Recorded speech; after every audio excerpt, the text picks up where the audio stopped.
Good evening. The Planning and Zoning Commission meeting for Wednesday, July 7th, 2021 is called to order. Please join me in the Pledge of Allegiance. I pledge allegiance to the flag of the United States of America and to the republic for which it stands, one nation under God, indivisible, with liberty and justice for all. Madam Secretary, will you please take the roll? Commissioner Ellison is present. Commissioner Clymer is present. Commissioner Steiner is present. Commissioner Maloney is present. Vice Chairman Barnes is on the phone. Chairman Bray is present. Commissioner Kish is absent. We have a quorum. Thank you, Madam Secretary. With that, at this time, I will take a motion to excuse Commissioner Kish from this evening's meeting. Mr. Chairman, I so move. Second. It has been moved by Commissioner Clymer, seconded by Commissioner Steiner to excuse Commissioner Kish from this evening's meeting. Is there any discussion? Seeing none, all those in favor signify by saying aye. Aye. Aye. All those opposed, nay. Motion carries. Agenda item number 1, this is the approval of the draft minutes of the Planning and Zoning Commission meeting held on May 12th, 2021, and then also June 9th, 2021. Remember, we didn't get the posting there in time for May 12th, so you have 2 sets of agenda minutes to approve, and I will entertain a motion in one motion. Do you want those moved separately? Or I as one? think one motion is fine. Is that okay, Sarah? One motion for both minutes? I'm sorry. Can we do one motion for both minutes, or do we need to do 2 separate motions? 2 separate. Do 2 separate ones? Okay. Under advisements of the attorneys, apparently we need two separate motions. All right, Please. Mr. Chairman, I move that we accept the minutes from the May 12th, 2021 meeting. Second. Been moved by Commissioner Steiner, seconded by Commissioner Ellison to approve the minutes from the May 12th, 2021 commission meeting. Is there a discussion? Seeing none, all those in favor signify by saying aye. Aye. Aye. All those opposed, nay. Motion carries. I'll entertain a motion for June 9th. Mr. Chairman, I propose that we approve the minutes for June 9th, 2021. Second. Been moved by Commissioner Maloney, seconded by Commissioner Steiner to approve the minutes of June 9th, 2021. Any discussion? Discussion seeing none. All those in favor signify by saying aye. Aye. Aye. All those opposed, nay. Motion carries. Public comments. Now is the time for citizens who would like to address the Planning and Zoning Commission on any non-agenda items. And with that, there is one request this evening so far. Jason Nuttall, if you would want to address the commission. Again, the rules are 3 minutes. You can be there at the podium. 3 minutes. The timer is right here in front. It starts on green, yellow, 30 seconds left, red, end of time. And with that, the floor is yours, sir. Mr. Chairman, Commissioners, thank you for allowing me to speak this evening. My name is Jason Nuttall, and I serve as the Assistant Superintendent for Support Services for the Liberty Elementary School District. On behalf of our Superintendent, Dr. Lori Schuff, I'd like to convey our appreciation to the Planning and Zoning Commission and Goodyear City Council for their commitment to public education as well as long-term planning for school facilities. We'd also like to thank Sunbucks Investment Holdings, LLC, known as La Privada, for their original commitment to donate half of the land acreage for new school facility construction in Section 10. We'd also like to emphasize the importance that the 7.5 acreage donation is fully usable for school construction, and that the district will not assume any future responsibility for non-school use land maintenance of the drainage channel and easement there and part of that property. The original zoning for development in Section 10 included half of the acreage for land donation to be donated by La Privada and the other half by Amber Meadows. I'm sorry, you're actually speaking on an item that they're going to be hearing tonight, the La Privada item. It's not on it's not on an item that's not on the agenda. Did I misread the agenda? Yeah, it actually is on the agenda tonight. So it'd be more appropriate for you to make your comments when that item is heard. Is that a problem? I can certainly wait and pick up where I left off. Is that, Yes, item number 6 is the La Privada rezone. So if you have comments for that case, we would ask that you speak during that time. Perfect. My sincere apologies. No. oh, go no, ahead. no problem. I should have caught it at the Well, beginning. we, didn't happen. I'm taking this No mask non-agenda. That you know what? here. It is a little bit disappointing, Mr. Noel, because you were our first non-agenda item speaker in like 8 years that I've been on planning and zoning. And then it ends like that. So we're back to zero.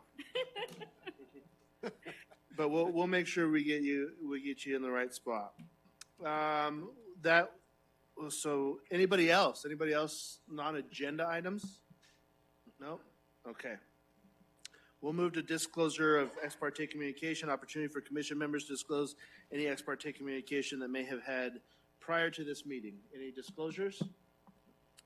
Commissioner Barnes? No disclosures. Thank you. Here we go. Agenda item number 2. This is the agenda.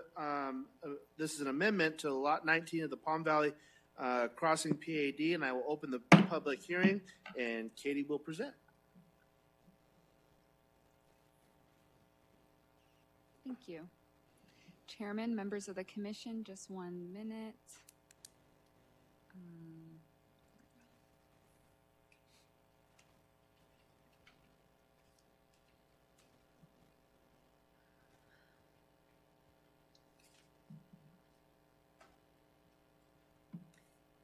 As stated, this is a request to amend the zoning for Lot 19 of Palm Valley Crossings. So this property is located on Auto Drive, and here's some of the items just to try and give you your bearings. The Amazon building located on Litchfield Road is right here. Palm Valley Church and Big Lots are located here. So it's located, we're talking about a lot that's behind those developments that are along Litchfield Road.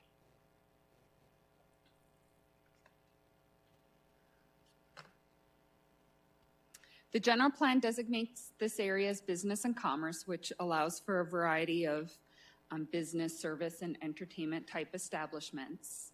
The Palm Valley Crossing PED was originally established in March 1995, which included Lot 19. And then it was amended later in February of 2007. And the amendment included this Lot 15, which is just north of Lot 19. And what happened was, in the use list, there was a variety of uses specified for this development. One of the uses listed was gun sales. And then when it was amended in February 2007, which included Lot 15, it specifically added gun sales and gun ranges. And so all the properties north here, all these lots 1 through 5, 15, and 11 do allow for both gun sales and gun ranges. What this proposal is to extend that both gun sales and gun ranges would be allowed on Lot 19 as well. So it'd be an extension. So this PED amendment is simply to clarify that and allow gun ranges, whereas, as I stated, gun sales are an already permitted use. And I'm sorry, I should have had this up. The proposed user is a Shooter's World, which includes gun sales, and I understand office type use. Their offices are going to be located here, as well as classrooms, and then there will be a gun range associated with it.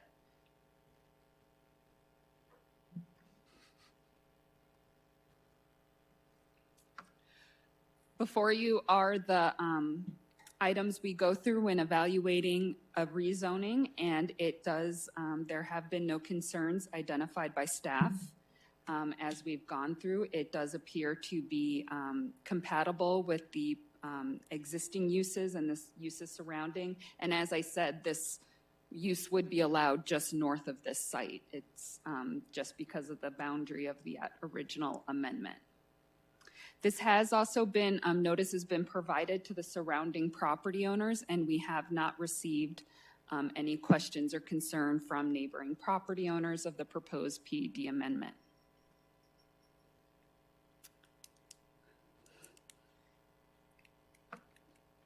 There is the three buildings that are proposed for the amendment. I do want to point out those, they're commercial buildings, but they have been condoized so that they do have individual owners.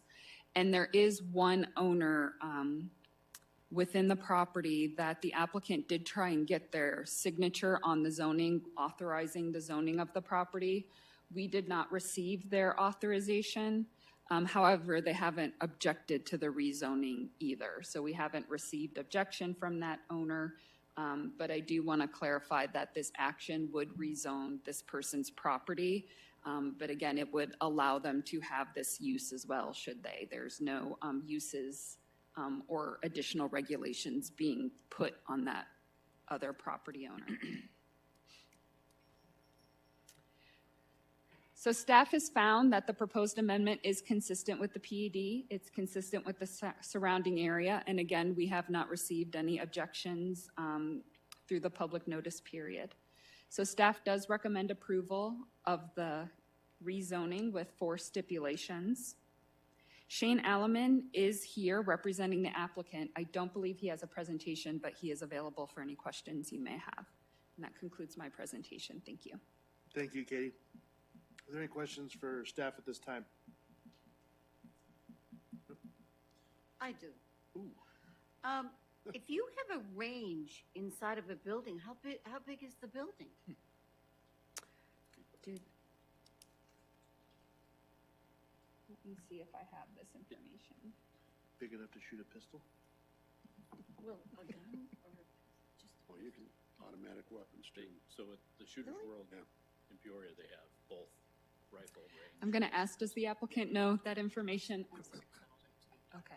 The entire building's 36,000 square feet. Oh. Okay. It's a large Size of your industrial home, building. And I should have stated too, there are 3 buildings and Shooter's World would occupy one entire building. So there wouldn't be other tenants sharing the same building with them. But there are other tenants on the same lot. Okay. Any other questions for staff?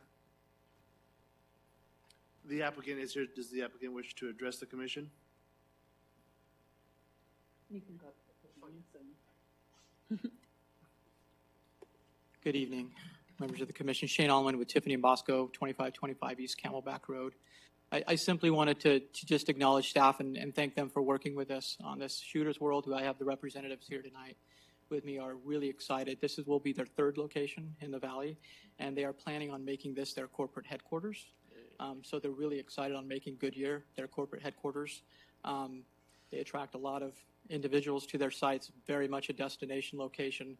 There will be about 90 jobs that they're bringing over the next 5 years and lots of retail sales tax to the city. So they're very excited to get started as soon as possible with the retail, the office, the training that goes, all of that's very important to them as part of the gun sales and also the gun range as well. So we're happy to answer any questions, but they're excited to make Goodyear their home. Any questions for the applicant? Commissioner Barnes, any questions? No questions. Okay. Are there, thank you again for that. Are there any speakers that wish to address the commission on this item? Cool. Seeing none, I'll close the public hearing. I think this is a wonderful opportunity. Certainly get people in a good location shooting their weapons rather than out on the desert and making messes. And we don't have to drive all the way to Glendale. Yeah, you don't have to drive all the way to Glendale, and have their headquarters here is even better. I think they're a very reputable company in the Valley, well known. So this is a really exciting project.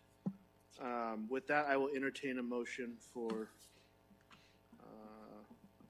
Lot 19 of Palm Valley. Mr. Chairman, I move that we approve 21-200-0011, amendment to Lot 19. Second. Been moved by Commissioner Clymer, seconded by Commissioner Maloney. to approve the amendment to Lot 19 of Palm Valley PAD Crossing. Is there any discussion? Seeing none, all those in favor signify by saying aye. Aye. All those opposed, nay. Oh, sorry. Aye. All those opposed, nay. Motion carries. Thank you, guys. Agenda item number 3, this is use permit for convenience juice gas station. And I will open the public hearing. And is this your first one, Jason? Yes, it is. Oh, wow. Big crowd tonight, too. Hang on. Oh, don't scare him. So I'm Jason Barr. I'm one of the new planners with the city. Pleasure to meet you all. Good evening to Chairman Bray and the commission. I'm here on behalf of Jonathan Knott with a request for a use permit within the city. So the location is going to be in North Goodyear, the southwest corner of Bullard and McDowell. Approximately 2.5 acres, currently zoned C2 commercial. Just to give you a little bit of a wider view with some landmarks here, got Pebble Creek, got Walmart, and the proximity to I-10.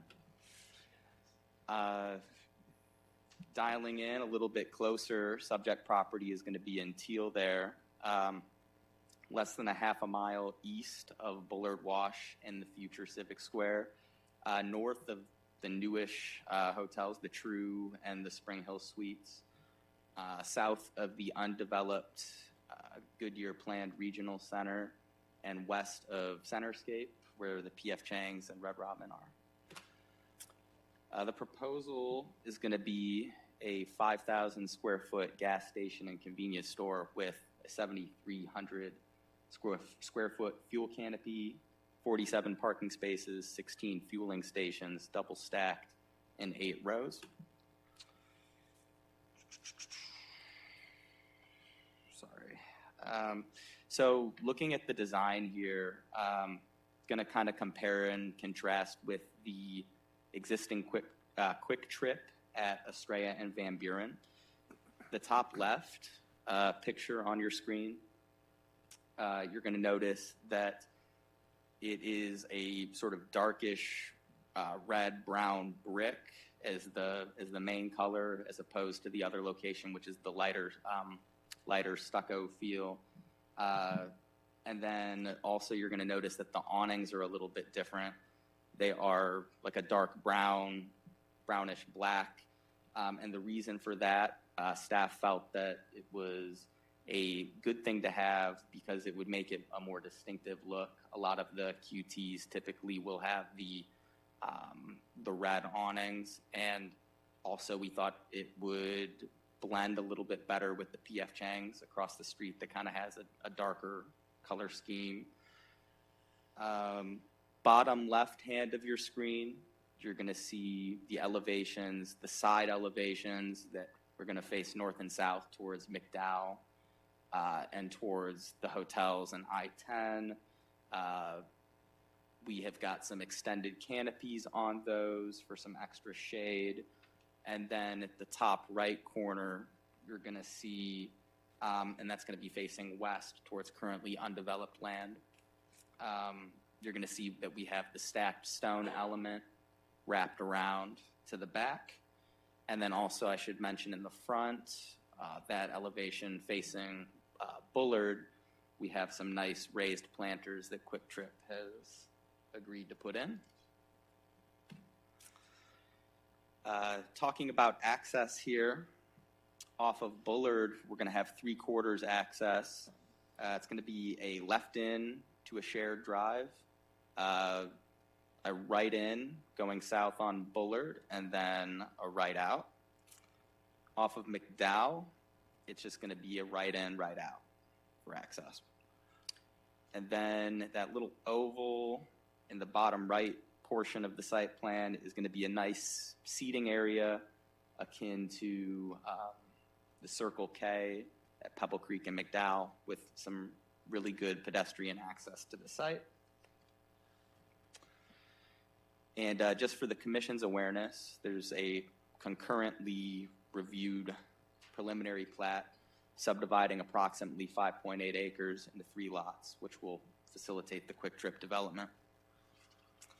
So staff has evaluated the impacts on the greater community with no public feedback received and no major concerns.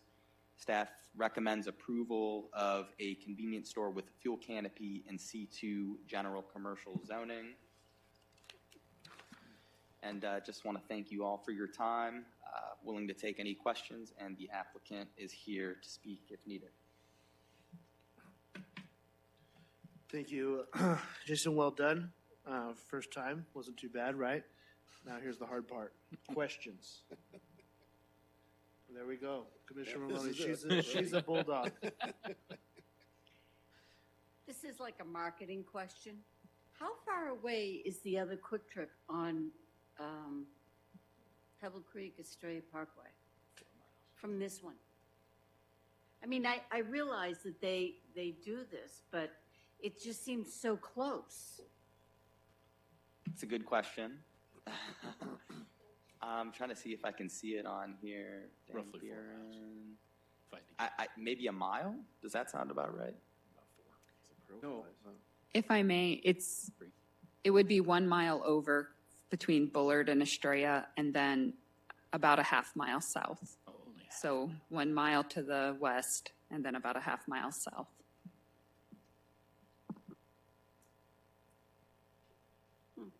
Okay. And they'll be the same price. No, I mean, I'm sure that everybody's done their due diligence about this, but it just seems like it's so close. I mean, why do we have to have another one? Because I live south of the highway and I don't want you using that one. Exactly. Exactly. Any other questions? This one is supposed to have 16 pumps? That's correct. Yes. How much does the one on Pebble Creek have? That is a great question. I don't know if other staff members would be asking. These might be good questions for the applicant. Yeah. There you go.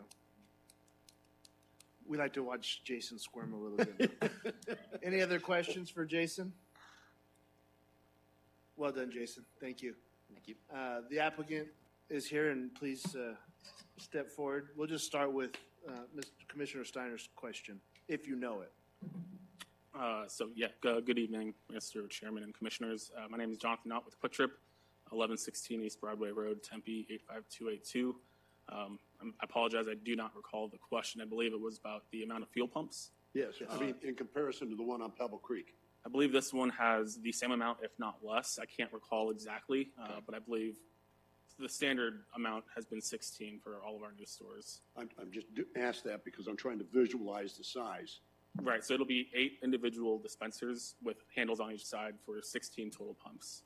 So it'll be approximately the same size, if not smaller. All right. Thank you.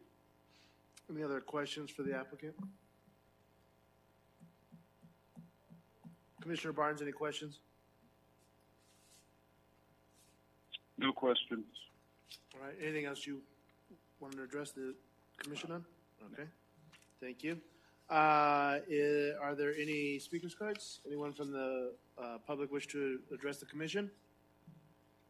Seeing none, I will close the public hearing and entertain a motion. Mr. Chairman, I move that we accept 20-500-00012. Second. Been moved by Commissioner Steiner, seconded by Commissioner Ellison, to approve the use permit for a gas station. Is there any discussion? Chairman, I'm sorry. Just, no. I think we forgot to ask you. Jason made a presentation on both the use permit and a preliminary plat. So we would ask you if after you're done discussing and take a motion on the use permit, if you would move agenda item number 9 up and then take action on agenda item number 9 so we can discuss the entire Quick Trip project all at once. You know what, Katie? I think just for you, we could probably do that. Thank you. And I just wanted to add really quick to the Item number for the use permit is 20-300-00113, and then the preliminary plat was 2500 00012, and I put that on there for you. Okay, and so are you saying that we used the wrong number on the clarification? There was the wrong number on the agenda for the use permits. So it's the 20-300-00013 is for the use permit. Okay, Do it all over again. so, yes, So we need what's the to number back we- up the motion, because what number did you use? 500, You used yeah. a I 1, used the 2. one that's on the agenda. Okay, so the number that I need is 20300-00013. Okay. He said it. How about what I said is a friendly amendment? Does that work for you? Yeah, okay. Perfect. Work for Second, you? Perfect. absolutely. Okay. So the motion is, we are going to approve case number 20-300-00013, which is the use permit for the convenience store. Is there a discussion? Commissioner Ellison. So just because I live north of I-10, it is a huge convenience to have this quick trip at that location for those of us, because we don't have to go south, then go back north to the house. So it is close proximity to the other quick trip, but it will not be, in my opinion, a problem. No, it'll save the earth because less driving in circles. Right, yes. I don't know if she's buying it, but. That's okay. Any other discussion? All those in favor signify by saying aye. Aye. Aye. Aye. All those opposed, nay. Nay. Nay. I'm sorry. Motion carries. Did you vote both? Do that again. You voted, you voted I voted twice. You, what are you, yay? Yay. Okay. You got that, Alyssa? Sorry, just Commissioner Maloney was nay, or? Yes, Okay. Commissioner Maloney was an A. Thank you. She wants to get her gas over on Estrella. Stop. Okay, so now Electric car. the preliminary plat, do I have to do that's not a public hearing, is it? It is not a No. public hearing. Okay. So since we've already presented that, are there any further questions on this? If not, we'll go into the approval of the preliminary plat, which is agenda number 9. Item number 9, excuse me. Any further discussion on that? None? Okay. Let's then, I'll entertain a motion on that, and it's case number 20-500-00012.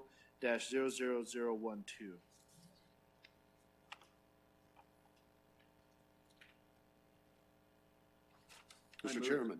I move that we approve the preliminary plat for Quick Trip number 1417. Is there a Second. second? Been moved by Commissioner Clymer, seconded by Commissioner Ellison to approve the preliminary plat of Quick Trip store number 1417. Is there any discussion? Seeing none, all those in favor signify by saying aye. Aye. Aye. Aye. All those opposed, Nay. motion carries. Okay, thank you, guys. Agenda item number 4, this is the PAD for the Ballpark Village and Ballpark Village South. Karen will be presenting, and I will open the public hearing.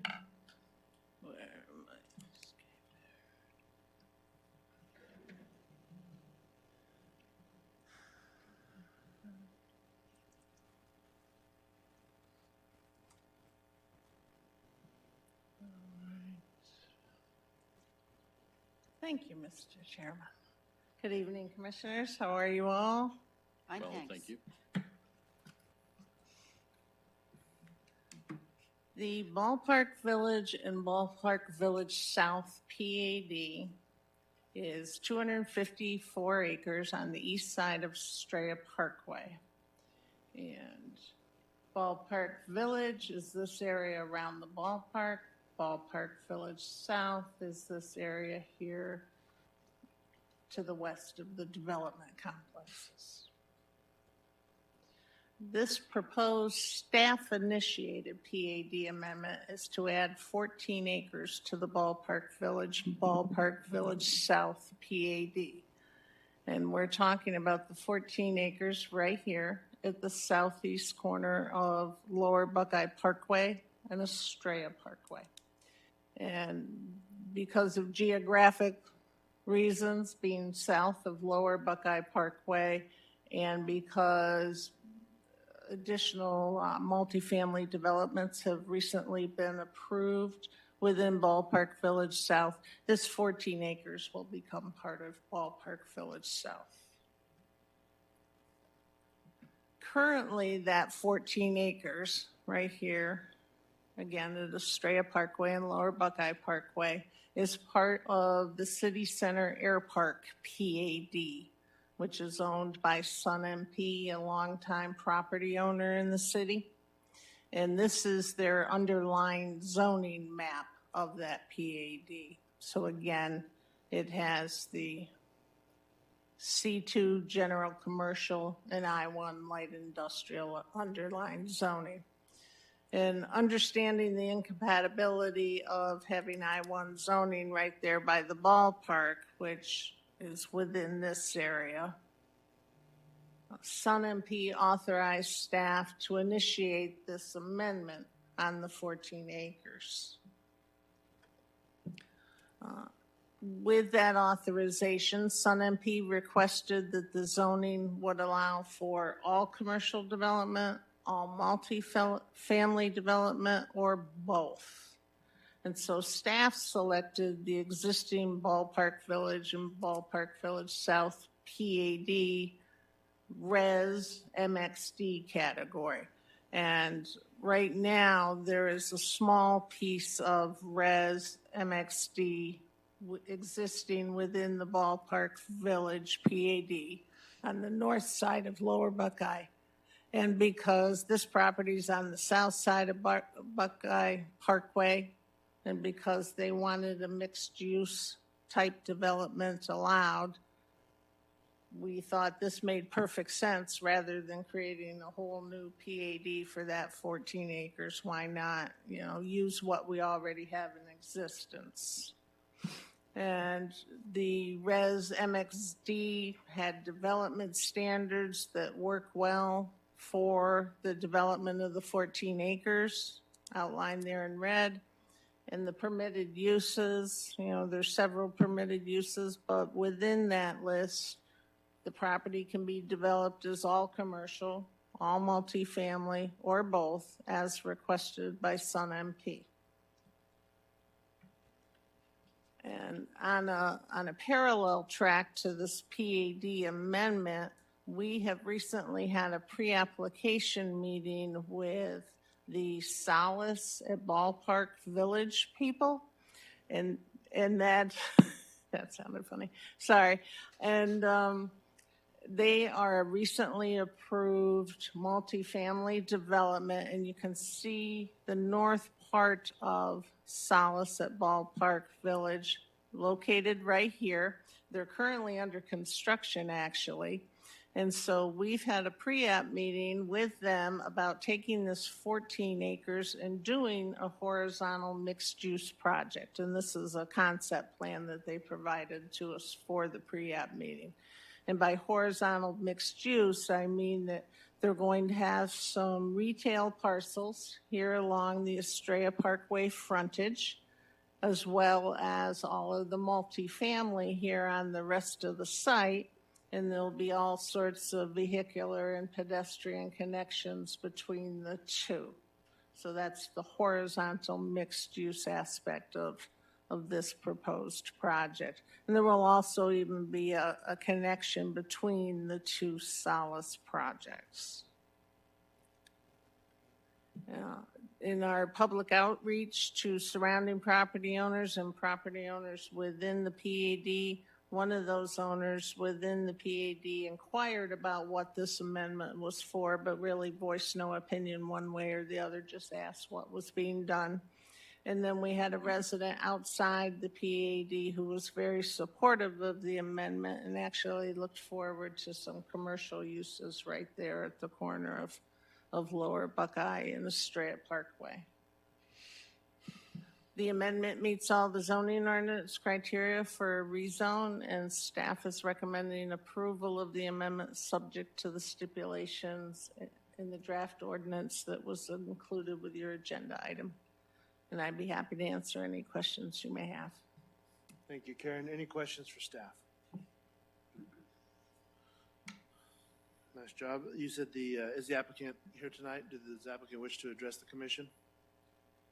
Mr. Bull is here on behalf of the current property owner. Our favorite attorney. Ed Bull, 1850 North Central. I am here to applaud Karen's staff report and presentation. I have nothing to add to her brilliance. We accept the recommendation and the stipulations. Would ask the commission to do so as well. If you want a presentation, I'll be happy to get one. Otherwise, I'll be happy to just ride Karen's coattails. Thank you, Mr. Bull. Are there any questions for Mr. Bull at this time? No. Commissioner Barnes, do you have any questions for the applicant or staff? No questions. All right. Well done. Thank you, Karen. Thank you, Mr. Bull. With that, I will, are there any speakers cards? Anyone from the public wish to address the commission on this agenda item? Seeing none, I'll close the public hearing and ask for a motion. Mr. Chairman, I move that we accept 21-210-00001. Been moved by Commissioner Steiner, seconded by Commissioner Clymer to approve the PAD amendment to the for the Ballpark Village and Ballpark Village South. Is there any discussion? Seeing none, all those in favor signify by saying aye. Aye. Aye. Aye. All those opposed, nay. Motion carries. Thank you, Karen. Thank you, commissioners. Agenda item number 5, this is the rezone for Estrella Commons District. And Alex is going to present, and while she makes her way up here, I will open the public hearing. Thank you, Mr. Chair. Good evening, commissioners.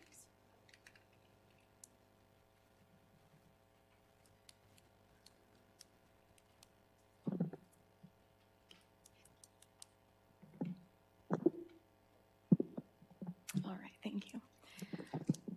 My item for you tonight is the Estrella Commons District rezone. The subject property is at the northeast corner of Estrella Parkway and Roosevelt Street. Alternatively, it could be the southeast corner of Estrella Parkway and I-10. Just to the west is the Walmart and the retail center included adjacent to the Walmart. Southwest of the site is the Parkway Village commercial development. Directly south of this site is the Aldi and the pad site that is probably soon to open. The curve at Estrella Commons, the commission heard that rezoning last year. And then to the east is the Fulton Homes at Estrella Commons development that is open and under construction. The request tonight is to rezone the approximately 27 acres from a preliminary PAD zoning to C2 general commercial and MF24 multifamily with a PAD overlay. So that's the approximately 10 acres along the Estrella Parkway frontage designated as at C2, and then the remaining approximate 17 acres on the east side of the property designated for the MF24. Just a little history. As I mentioned, the property is currently designated as preliminary PAD, so any action that, any development on the site would need to finalize that PAD zoning, otherwise rezone to a different zoning district. So the 2015 Estrella Commons PAD was the rezoning that facilitated the development of the Fulton Homes, so the yellow is the residential. It also locked in that multifamily piece in orange to the south here. And then the remaining portion was zoned as, designated as the district, which was that preliminary zoning, as I mentioned. So then a little bit further into history, in 2017, the Estrella Commons PAD incorporated the South multifamily piece, which today is the Christopher Todd Communities Development that is constructed. In 2018, the Aldi site was rezoned for C2 general commercial. And then, as I mentioned, in 2020 last year, the Curve site was rezoned to the R1C for court home products. And then the portion tonight highlighted in red here is tonight's remaining rezone. The PAD overlay serves a couple purposes. So in the C2 development standards, one of the major additions to the overlay is adding permitted uses as adding drive-throughs and gas stations as permitted uses. The applicant, developer Evergreen, does have a few users in mind for these sites. We've had a couple of pre-applications, but in order to simplify our process moving forward, instead of looking individually at each site, we worked together to incorporate the allowed uses into this PAD overlay.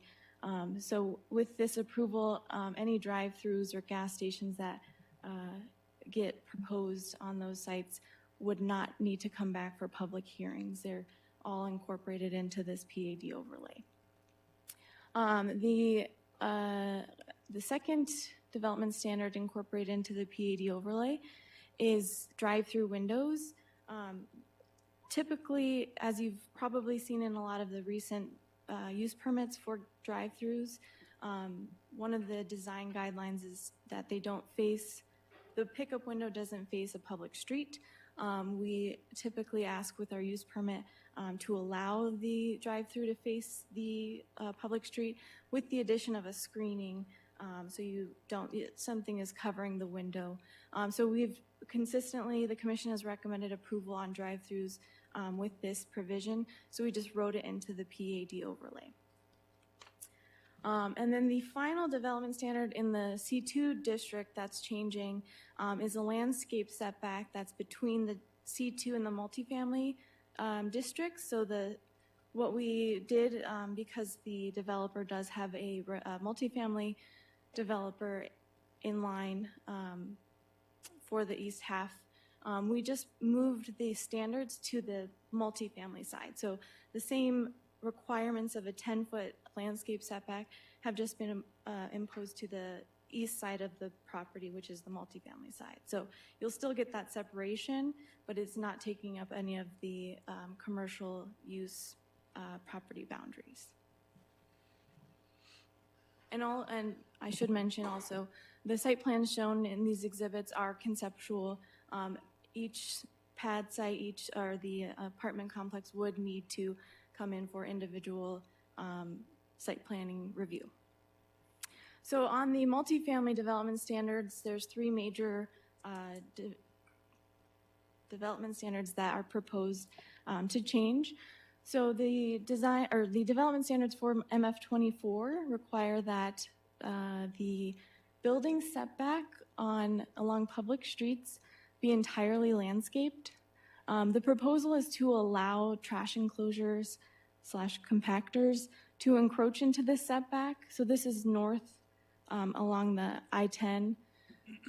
The trash compactor typically does make some noise, so we wanted to make sure it was available to locate in the best fit location.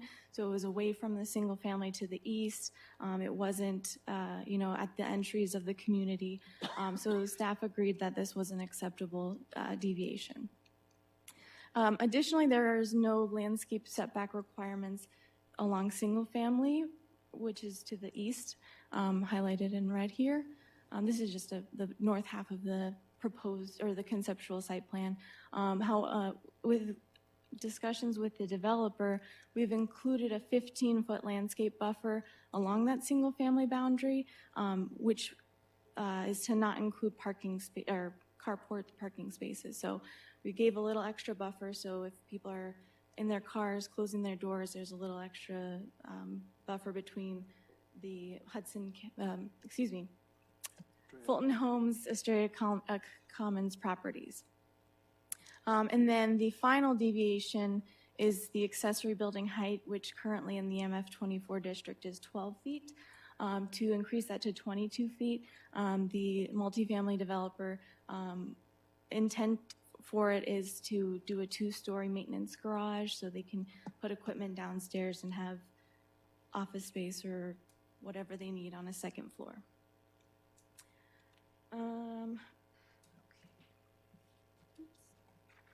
So additionally in the PAD overlay, we included some design guidelines. They're not extremely prescriptive, but they do provide for a cohesive design within the center and then to be cohesive with the existing Aldi development and the pad site that's under construction.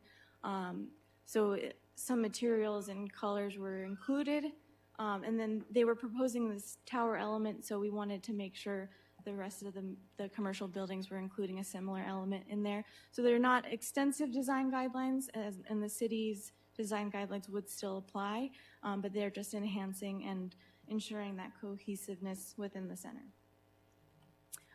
This is the conceptual site plan as I showed a couple of clips. So proposed along the frontage of Estrella Parkway, this is a gas station site, and then 2 drive-through restaurants, and then 2 additional pads that have potential to be a drive-through as well, with some connectivity to the multifamily and entry to the multifamily off of the from Estrella Parkway. But as I mentioned, this is conceptual. It is each site will be individually reviewed by staff throughout the process. There was a virtual neighborhood meeting that was held on June 2nd. Staff and the applicant were on the call. However, no one joined us, and staff has not received any additional inquiries or objections to the rezone request. We find that it does meet the general plan, the zoning ordinance, and engineering standards for rezones, and do recommend approval subject to the stipulations included in the draft ordinance. That concludes my presentation, Chairman, and the applicant is here available for questions and a presentation if needed. Thank you. Thank you. Any questions for staff? Is there a road that runs between the multifamily and the commercial and behind them? Chairman, Commissioner Steiner, there is proposed in the conceptual site plan, this north-south road, yes, it does connect along all the commercial pads, and we've discussed with the applicant including pedestrian gates along this spine road so residents can walk over to the centers. Thank you. Hawks, the setback there on the east side of the property, the 15 feet on the landscaping deal, that's all landscaping. No parking, no nothing, right? It's pure landscaping. And does that match what we just did over here next to the Fries? Mr. Chairman, I may have to phone a friend on. I wasn't part of the. No, you know which one I'm talking about, Katie, the one on Christian saying yes. Yeah. There you go. Sorry, I don't remember the names. I'm sorry, can you repeat it? There was a couple. So the 15-foot setback on the landscaping, we just kind of had this discussion, and it's kind of playing out again. But that innovation property, remember we put a stipulation. Do you remember what that was? Was it also 15 feet, or was it something different? Thank you, Chairman. It was a 15-foot landscape setback. Okay, good. Okay. And then the only other thing that on the innovation, was there 2 stories there, or were they capped at 12? They were 1-story buildings. They were 1-story building? Yes. Okay. And this, they've requested the variance for a 2-story. Thank you. The MF24 standards have a higher building height maximum, so they can go up to, I believe, 35, I think. Currently, The deviation from 12 to 22 feet is for the accessory structures. So, so some of these buildings will be 3 stories as allowed in the MF24 district. So the building setback is different than the landscape setback that we're including. So the MF24 district has a 50-foot setback from the property line, and then a kind of a staggered plus 5 feet for every X amount of feet they go over. I'm sorry, I don't recall the exact number off the top of my head. So there'll be 50 plus feet from the property line to the building. And then the included landscape setback is property line on the Hudson Commons single family, a 15-foot landscape setback, and then can be in carports and the travel lane within the apartment complex. Okay. Commissioner Maloney. Can you go back, Alex, to where the fast food places are going to be? So how do people get, do they come in like through here? So people are rotating through here, or how are they getting into these spots? Commissioner Maloney, this one is a little bit more zoomed in. So at the moment, with this conceptual site plan, they're showing some main entries off of Estrella Parkway.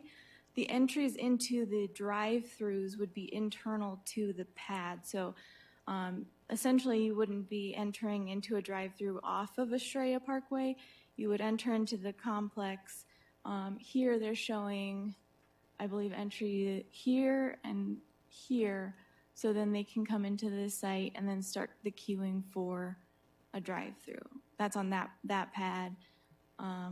Similarly, there's no entries into the drive-throughs right off of this main point here. You'd have to come into the north-south road to enter into the pad. And then here, and then there's some here. Does that answer your question? Yes, thank you. Yes. Are there any other questions for staff?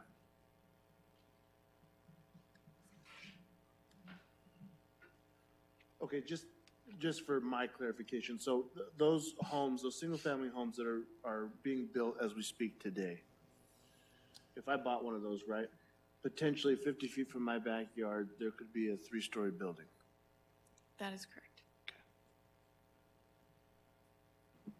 Chairman, may I just, the zoning ordinance doesn't regulate stories, so 50 feet back, they could go up to 30 feet tall. That may be 3 stories. It could be a 2-story building that was 30 feet tall. I just want to clarify. Right. Because we right. base it off height, not number of stories. Right. And is the applicant here this evening? Yes. Oh, yes. Just happened to be sitting in the audience. Slow Wednesday night. 1850 North Central Avenue. Thank you for the opportunity. I'm here on behalf of Evergreen primarily, but I'm not here alone in that Laura Ortiz and Allison Reese are here from Evergreen. But in addition to that, Alex was talking about a potential multifamily developer on the eastern portion of the site. So Nate Franke and Brandy Wilson are here from that potential multifamily developer as well. And those 4, I'm sure, can collectively correct whatever I screw up in trying to answer your questions. I would like to begin by saying that we appreciate the opportunity that staff has provided to work with them over a considerable amount of time. I don't have, do I just ask to advance the slides? Is that what we'll do? Okay. All right. Evergreen's history on this property, if you want to move to the next one, Alex. We go back in this area, actually on the north and south sides of I-10, and be it Pebble Creek Parkway and Estrella Parkway. Evergreen's been involved in this since over 15 years ago. We'll get to another slide here that shows the amount of commercial development that Evergreen has spearheaded in this corridor, but it's substantial. With that, we've worked closely with staff. We paid close attention to what was said during a council work session earlier this year about vacant commercial sites and sites that haven't developed for commercial and aren't viable for large-scale office developments and aren't viable for large-scale retail developments, which, as you probably know, is the heart and soul of Evergreen's business. I mean, that's their core business, is commercial development. Laura Ortiz and others have worked on trying to make this particular corner work for over 15 years. And we've got a long list of reasons that I can go into in as much detail as you want as to why that has not happened and why it will not happen on this site. So what we've discussed with staff and others is a mixed-use development which provides commercial along the Estrella Parkway frontage and then provides multifamily on the eastern part of the site, serving as a quite typical land use transition and buffer between commercial and Fulton single family that's further to the east. We do appreciate staff's recommendation for approval. We accept staff stipulations 1 through 24, and again emphasize that this site, while others all around it have developed, that this site remains a vacant infill site, and it's not for lack of trying by people who work in this commercial development realm every day of their life. Next slide, please. This is a slide that starts on the north side of I-10, where each of the reddish, salmonish colors are representative of commercial developments that Evergreen has spearheaded, and all of which are built or underway with construction, with the exception of this immediate southeast corner of I-10 and Estrella Parkway, the one that we're requesting the approval on tonight. That you may or may not be able to tell in the bottom right-hand corner of the site is representative of over 54 acres of commercial development on the east side of Estrella Parkway. Obviously, there's also a huge amount of commercial development on the west side of Estrella Parkway and at further north and east on the east side of Pebble Creek Parkway, and it's evolving on the west side of Pebble Creek Parkway. There's not a lack of retail here. We're supplementing that retail, but Evergreen knows, and I believe staff has recognized that just holding on to this vacant dirt, hoping something changes and drops on this site, has not worked and will not be realistic in the future. Mixed use is what we're proposing to do. For the next slide, please. The mixed use, if we keep going to the next slide on this conceptual site plan, which is the same one that Alex had on the screen a little bit ago, shows about 10 acres of C2 PAD on the Estrella Parkway frontage and about 17 acres of MF24 PAD on the eastern part of the site. Going back to the questions about access, there certainly is access to and from Estrella Parkway, coming to those commercial pads adjacent to Estrella Parkway. And as Alex pointed out, all on-site circulations for drive-throughs and parking and so on occur on-site. There's no direct access to a drive-through from Estrella Parkway. It's hard to see on here, but there are also, in addition to the proposed pedestrian circulation connections that Alex talked about between the commercial on the west and the multifamily on the east, there's also a vehicular connection that occurs through there. And we have some other examples we can show you if you want, but down there proximate to Roosevelt, which is that east-west street along the south perimeter, there will be the opportunity for shared vehicular access along parallel to Roosevelt in a manner which our traffic engineer has studied and is very comfortable with. And candidly, it is a reality of mixed-use development. When you purposefully have a mix of horizontal, commercial, and residential development, we need to get people to and from the site. and sometimes those traffic patterns mix, and they will here as well in a manner that needs to provide that driveway cut far enough east of Estrella Parkway that it will continue to work. Next slide, please. Evergreen is not bashful about architecture or landscaping or other kinds of attributes in order to make a development eye-catching. This is an artist's conception of an entry off of Estrella Parkway. Next one, please. This is what will be really the mirror reflection of an entryway feature at Estrella Parkway and Roosevelt.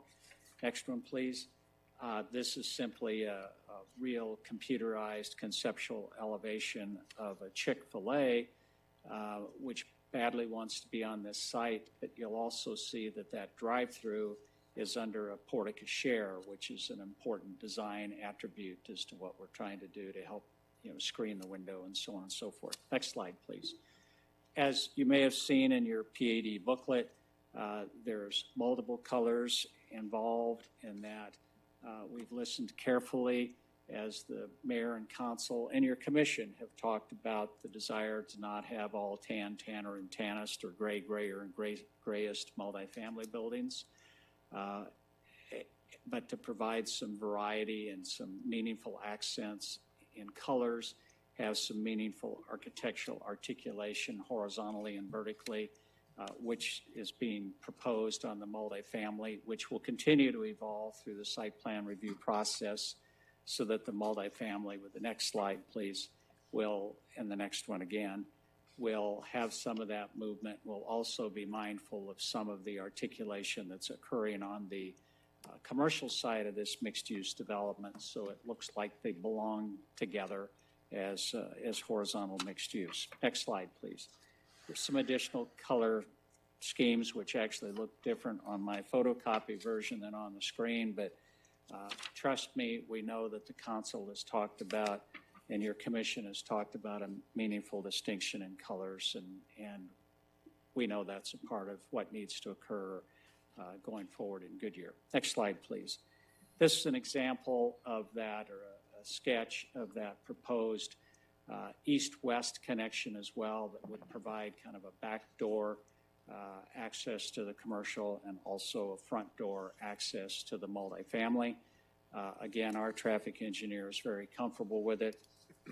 We know it's part of what will get discussed during site plan review, but I can quick, Alex, get your finger on fast draw, because going through these next slides, you'll see examples in Scottsdale, next slide, in Paradise Valley, next slide, another one in Scottsdale, next slide, some in Phoenix in this stack, and Gilbert and elsewhere, where as a part of what we're dealing with, you can just keep clicking through them, what we're dealing with and all of these horizontal mixed-use developments now are how do we get people in and out, and how do we truly create that not only pedestrian interaction, but the opportunity for meaningful vehicular circulation that works as well.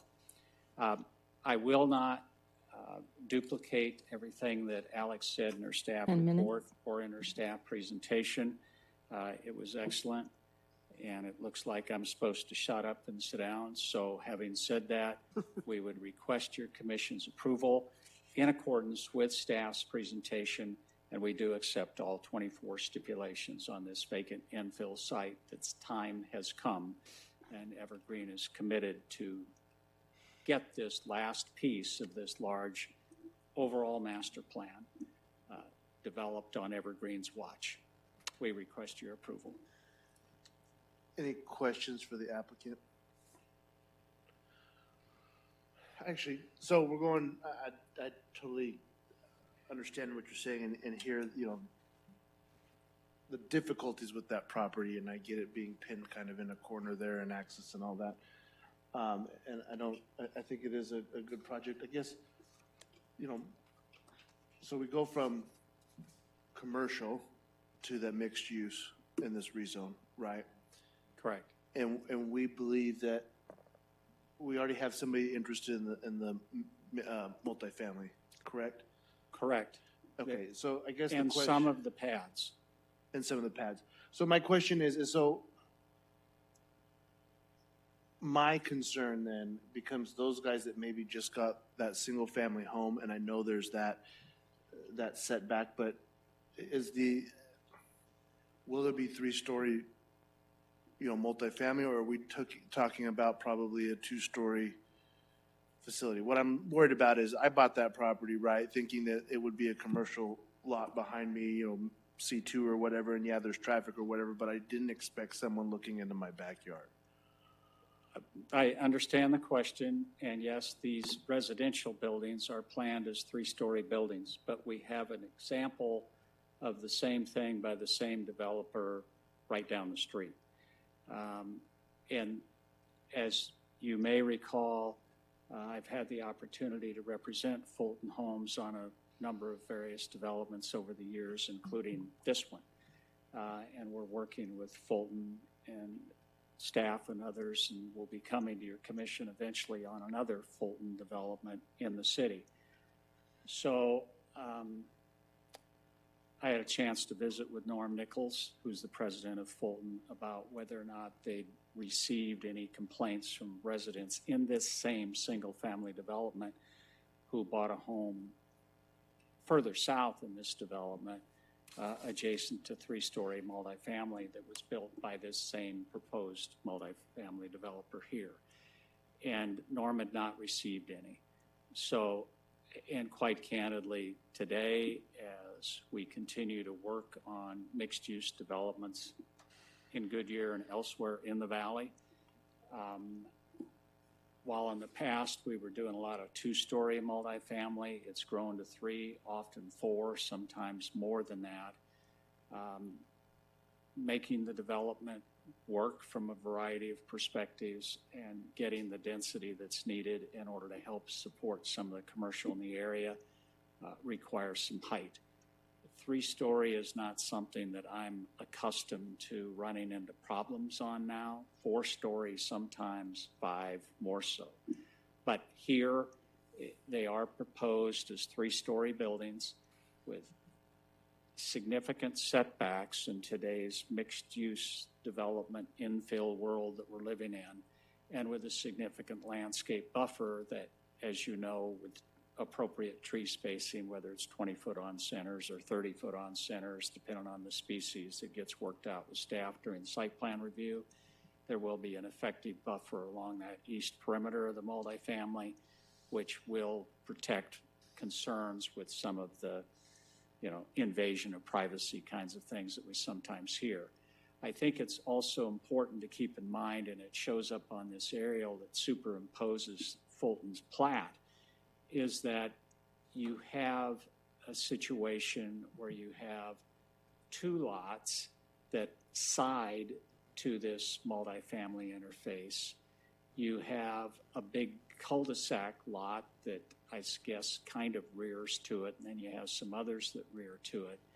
But along this multifamily frontage is a loop street up toward the north end, and then also we have open space down just north of Roosevelt as well. So there's a few homes along there, no question about it.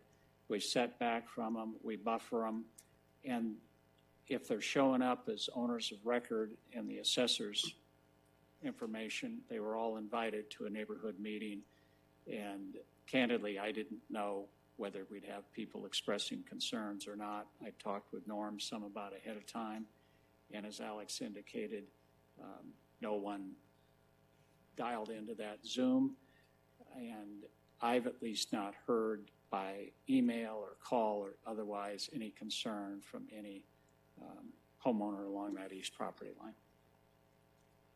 Thank you. Any other questions for the applicant or staff? All right. Thank you, Mr. Bull. Any speakers cards? Anyone from the audience wish to address the committee? Seeing none, I will close the public hearing and entertain a motion. Mr. Chairman, I move that we approve number 21-200 00002, rezone for Estrella Commons District. Second. Been moved by Commissioner Maloney, seconded by Commissioner Clymer to approve the rezone of Estrella Commons District. Is there any discussion? Seeing none, all those in favor signify by saying aye. Aye. Aye. All those opposed, nay. Motion carries. Thank you. Thank you. Thank you very much.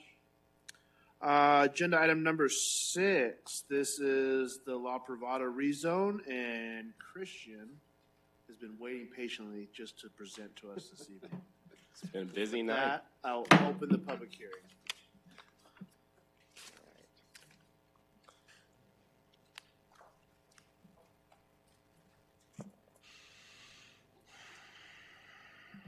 All right. Good evening, Chairman Bray and Planning and Zoning Commission. I'm here before you this evening with a request from Don Fortuna to conduct a rezoning on a property within the city. The property is approximately 240.32 acres, and it is located northwest of 181st Avenue and Yuma Road. It's in the central part of our city, and it's in an area west of Cotton Lane, which is often referred to as West Goodyear. The property is currently zoned R16 as part of Paseo Place Parcel 1, and it's also zoned R14, R16, and R17 as a property known as La Privada. The site is in purple right over here with the red star in the middle. Zooming in a little closer, you can see that the project is west of a county island and some county homes. It is north of a county island and county residential, as well as Las Ventanas, a planned development south of Yuma, and Paseo Place Parcel 2, which is also south of Yuma, as well as some county island areas. It is east of Amber Meadows planned development, and it is also east of the Buckeye planning area. For brief history on the property, in 2006, the portion of the 43.53 acre property known as Paseo Place, Parcel 1, was rezoned to R16, single family residential district, and additionally, a 198 acre site that was La Privada was rezoned to planned area development and called for R16 and R17 zoning districts within the site. The zoning also called for a school site to be located at the northeast corner of Harrison Street and 183rd Avenue. So for context, this is 181st alignment, this is 183rd, and this is Harrison. So that's the school site right there. In 2018, the 198 acre La Privada was rezoned from PAD to approximately 69 acres of R17, approximately 48 acres of R16, and approximately 76 acres of R14. And today, the new 240 acre La Privada includes both Paseo Place Parcel 1 and the 198 acre former La Privada, and it requests to be zoned R14 reduced with modifications to account for lot diversity as well as a central amenity center. So let's talk about that. So a couple highlights from amenities. They're planning on a 6.5 acre centralized park, which will be located in the heart of the community. It will be supported by a localized, usable, active open space. The 6.5 acre centralized park will also include a community center. And the community center will consist of a covered and connected community space. This space may be indoor or outdoor, but it needs to be designed to feel like a unified community center. It also should allow for a small gathering space in the middle of the center, and it will be clustered next to an event lawn. It will have a shaded trellis outdoor kitchen with prep facilities, with built-in countersinks and a minimum of 2 gas barbecue grills, a splash fountain with perimeter seating, shaded or covered permanent game tables that might include things like ping pong, chess and checkers, cornhole, bocce ball, or things of the like, a gas fireplace, and also a fire pit with seating. And the community center will be adjacent to sports courts, such as pickleball, basketball courts, amphitheaters, and additionally, the parks that are within each of the parcels other than parcel 6, which will be the school site, will have tot lots and amenities of that nature. On your left, you'll see the proposed layout of that community central amenity center. On the top central, you will see a proposed rendering of what that might look like.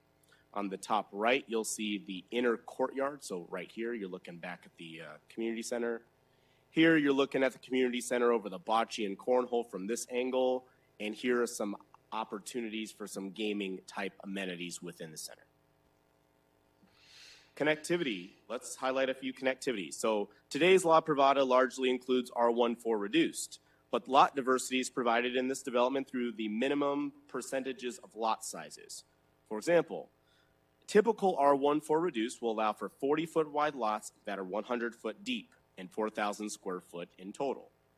This development proposes a minimum of 35% of the lots to be 45-foot wide and 120 feet deep, a minimum of 25% of the lots to be 50-foot wide and 120 feet deep, and a minimum of 15% of the lots to be 55-foot wide and 120 foot deep. This infill development will also continue trail systems and will feature a 6-foot paved path along the western bank of what is called an emergency conveyance channel, but I'm going to call it a conveyance channel.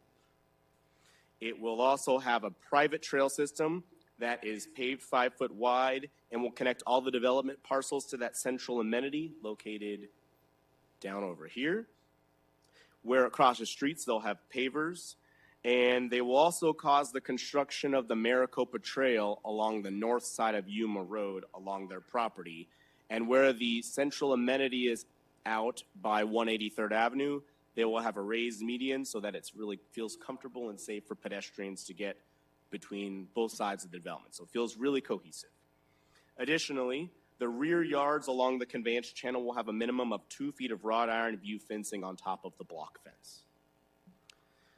To highlight some of the streetscape elements, similar to what was discussed with Silva Trails at West Goodyear, this development is working with the city to brand this area as West Goodyear. And they will be featuring the words West Goodyear adjacent to their monumentation at Perryville and Harrison and Yuma and 183rd. They will also incorporate some West Goodyear theming into this development. And they will also build 5 shaded agrarian trellis-style seating areas as focal points, as you can see a rendering on the left. It also contemplates that the development will include detached sidewalks and provide 5.5-foot planting buffers between the streets and the sidewalks. The HOA would maintain those planting strips to make sure that they're maintained effectively and replaced when damaged.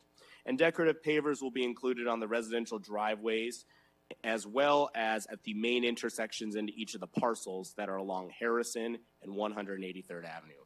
Those elements will be finalized at the pre-plat process.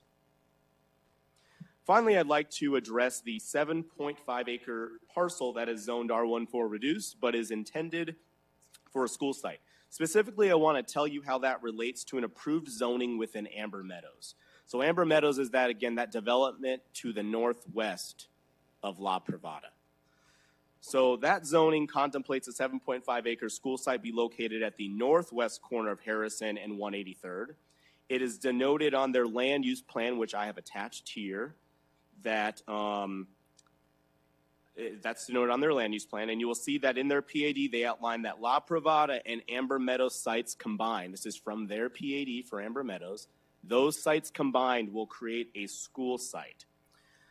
In addition, there is an affirmed letter attached in the 2005 zoning for Amber Meadows that states that the school, there's a tab for the school district, there's an affirmed letter from the school district that affirms that. Westpac at the time for Amber Meadows said that they would do that, confirm the donation. The 2005 staff report states it, and the 2005 ordinance states it. The La Privada zoning before you today provides stipulations that ensure they reserve a 7.5-acre site on their La Privada site at the northeast corner of Harrison and 183rd. And combined again, those sites with the existing zoning for Amber Meadows will create a 15-acre school site. With that, so we did do an alternative citizen review process, and that was conducted due to the city's emergency declaration, and a notice was provided to property owners within 500 feet of this site. That was on May 22nd that I mailed that out. The applicant also held an additional neighborhood meeting and provided some notice for input. That meeting took place on June 8th, 2021. To date, there have been inquiries that have been made by the school district, the adjacent property owner, one that Ms. Wilkin will be reading to you into the record. One resident who might be in attendance today was concerned about 2-story homes adjacent to their ranch home on the southwest side. The developer agreed that they would restrict an area in that area for one-story restricted uses. That will be found in stipulation 21 of the staff report. And I also believe you have speakers here from the school. Obviously, you have speakers here from the school district to present because they spoke earlier. But with that, staff has evaluated the impacts of this proposed zoning on the greater community, and with no major concerns being found, staff is recommending you forward an approval recommendation to rezone the property from R16 and R16 and R14 and R16 as found in La Privada and R17 reduced to R14 reduced with La Privada PAD overlay, provided with the stipulations in your staff report. I would also ask that you make one change for us, as I commonly ask you to do. One change that we would ask you to change is that in stipulation 7, any references to an 8-acre should read a 7.5 acre. The phrase neither intends should say it does not intend. And there's a final sentence that was added which provides for some flexibility in the event that the school district does not want a full 7.5 acre site. With that, I'm here for questions. The applicant is here. I know Ms. Wilkin will be reading a letter to you from an adjacent property owner, but our applicant's here to answer any questions. They don't need to present, but again, they're here if you have any questions, as am I. Thank you, Christian. Any questions for staff? Nope. Seeing none. The applicant is here. Does the applicant wish to address the commission?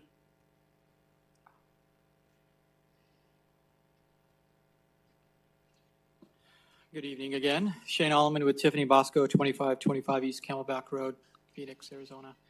I have a presentation, but it's not anything that you haven't heard. Christian did a wonderful job of covering the property and the development, the proposed development, and the history as well.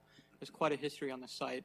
And the proposal before you allows for Melcor to come in and to provide a different variety of housing types. As you can see with the imagery that was shown to you by Christian, Melcor takes pride in making sure that their developments are high quality as well as highly amenitized. And the other thing is they're really, they want connectivity within that community. So this site provided that great opportunity to do that and provide the trails and the conveyance channel, which was utilized as part of that connectivity through the site. And so Melcor is excited to move forward with the plats and the remaining entitlements to develop the site. We are not aware of any neighbors that have given direct opposition to the application. As Christian noted, there was one neighbor that asked for one-story houses along their property line instead of two, so Melcor was willing to oblige with that and work with the neighbor as well. As you see in the staff report, there's 41 stipulations, and we have reviewed those and worked with staff. We only really had one recommendation to provide the flexibility in case Liberty Elementary School does not need the site, or if they want to reduce the site, to give the flexibility for us to be able to maneuver that site. But regardless, Melcor is willing to give what was originally agreed to in the donation agreement, which was 7.5 acres if need be.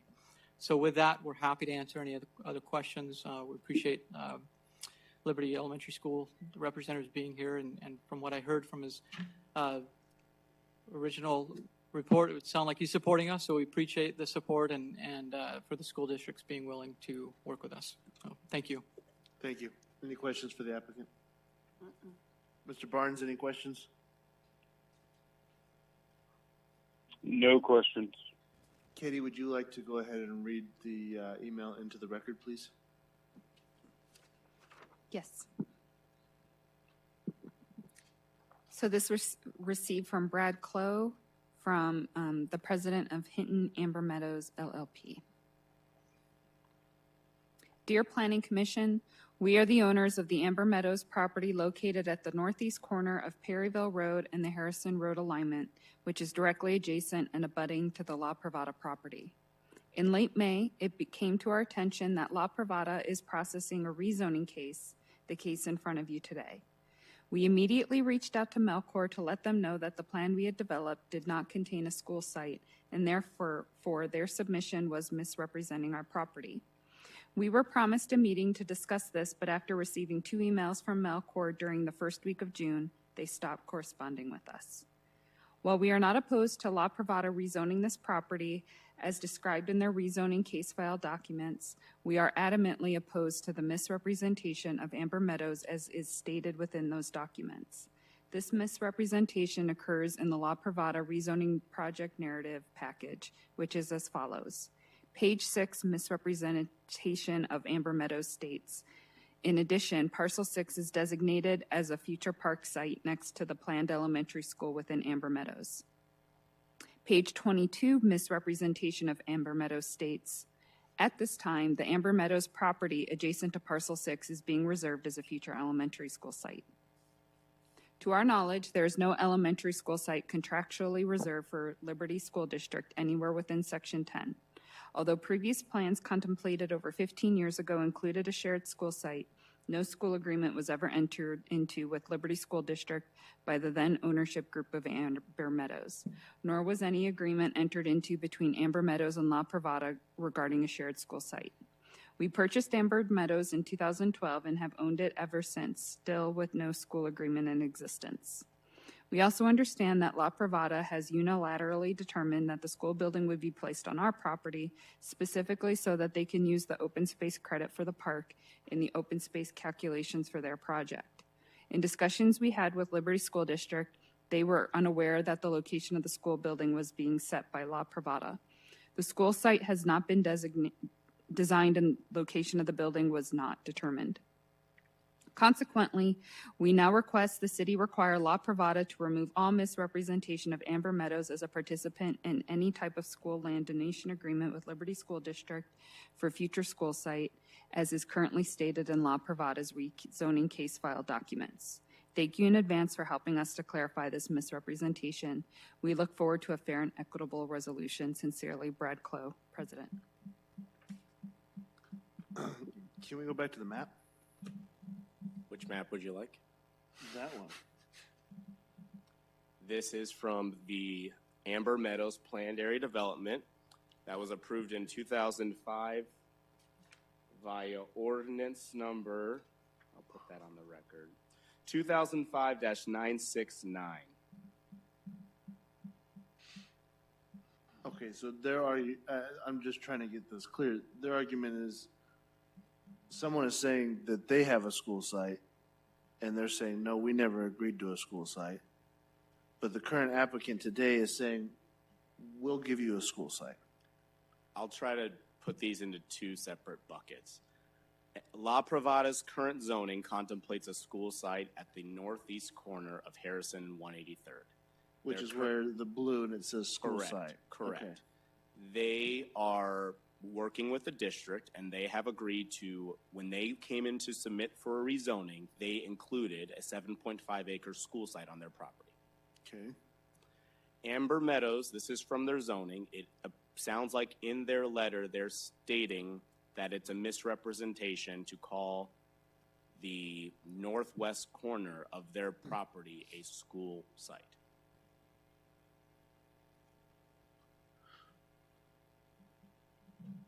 So I think, shouldn't we get this all cleared up? I mean, there's no problem there, but shouldn't there be, I mean, this is the public hearing, and if we're just pushing along information that doesn't make sense, help me out, Sarah. We aren't adopting the narrative, so whatever's in the narrative isn't becoming part of the ordinance. We've picked pieces out of that, so it's not like that narrative becomes part of the ordinance. You know, I think we have an agreement in the current zoning. We'll have to take a look at it, but it shouldn't affect the consideration of this particular ordinance as we're going through. We'll have to work that out, especially when Amber Meadows comes in and tries to rezone, which they will. You know, and we can clean it up at that time. But the intent when this whole West Goodyear was first started back in 2005, was that there would be a school site because they were putting a lot of residential out where nothing existed at that point. But, you know, what they choose to do at this point shouldn't impact how we move forward with this. The La Privada owner has committed to providing half a school site. We can work through the open space credit. That's not going to be an issue for anybody, you know, in the department. So, you know, we're moving, you know, I think we just move forward with it.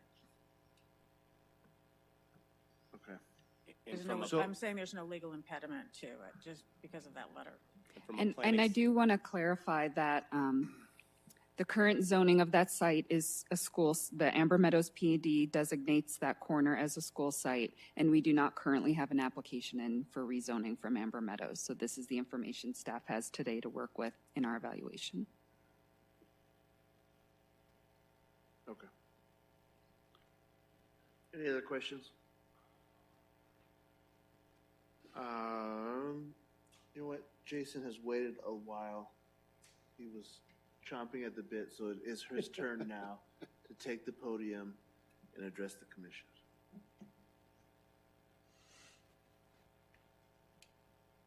Same rules apply, though. Sorry, the 3 minutes. No worries. Thank you, Mr. Chairman. Rarely does one get to introduce himself twice within an hour and a half, so thank you for the opportunity.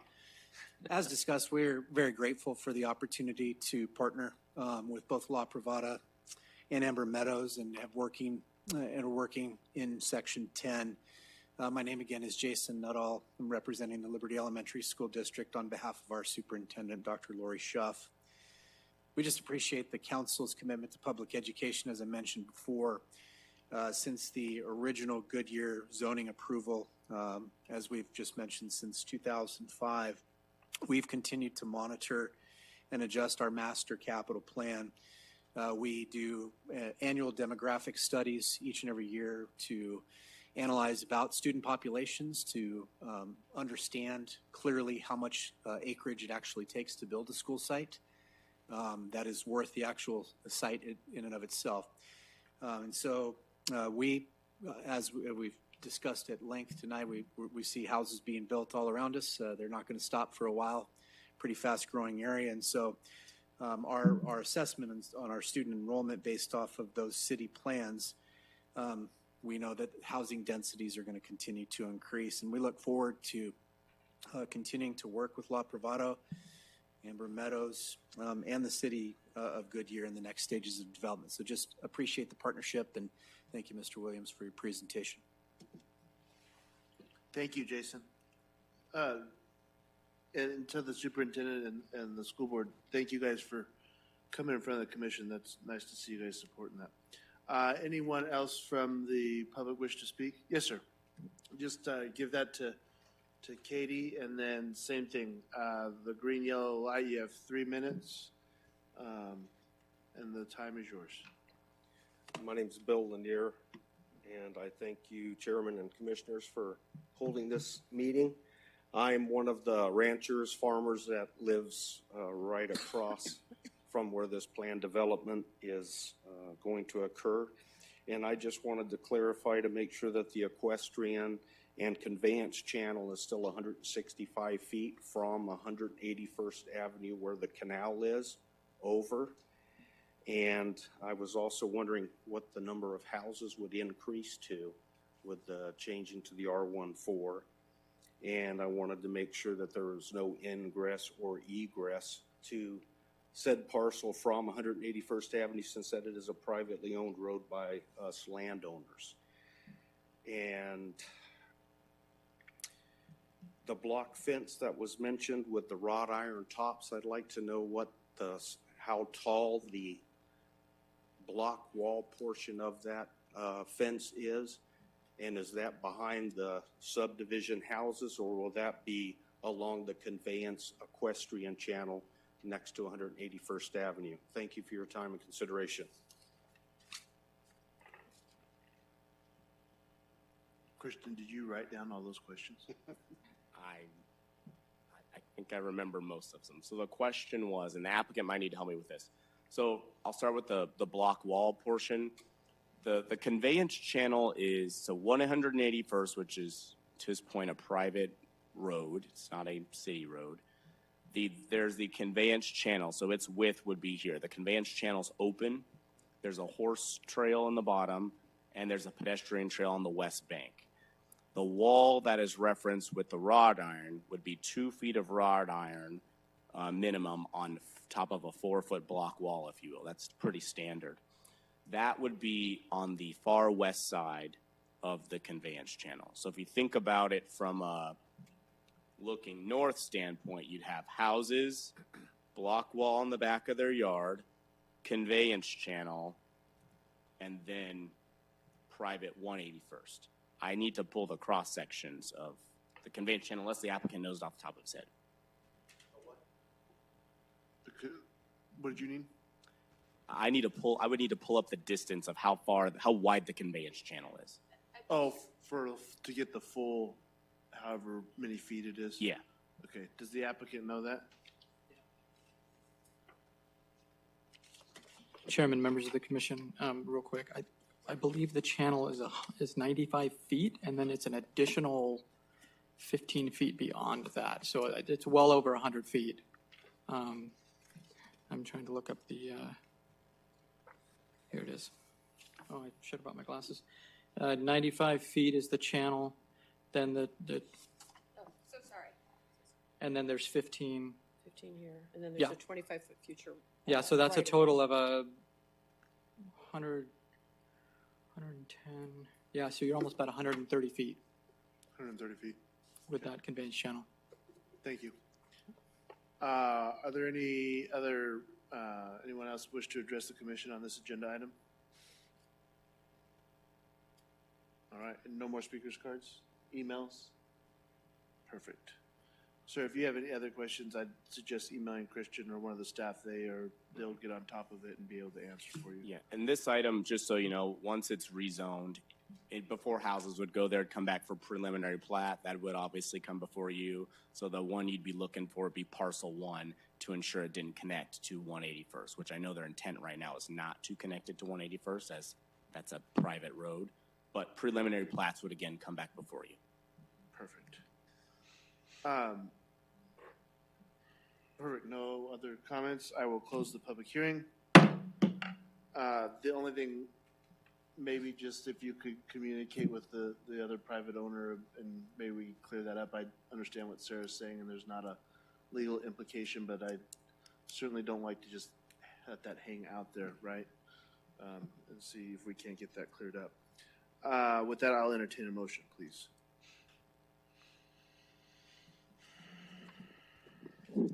Mr. Chairman, I move that we approve 20-200-000003. I second.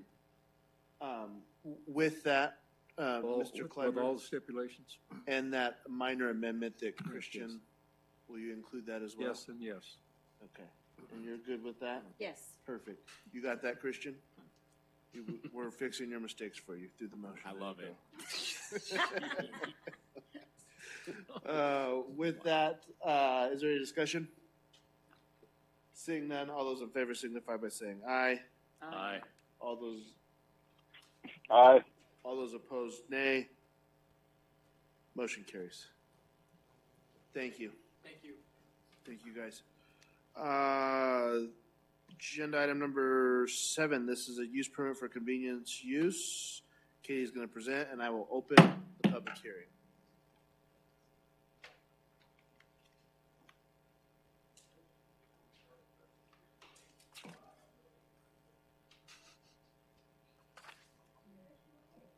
I think you got me the rest of the night, so I'm going to get settled here.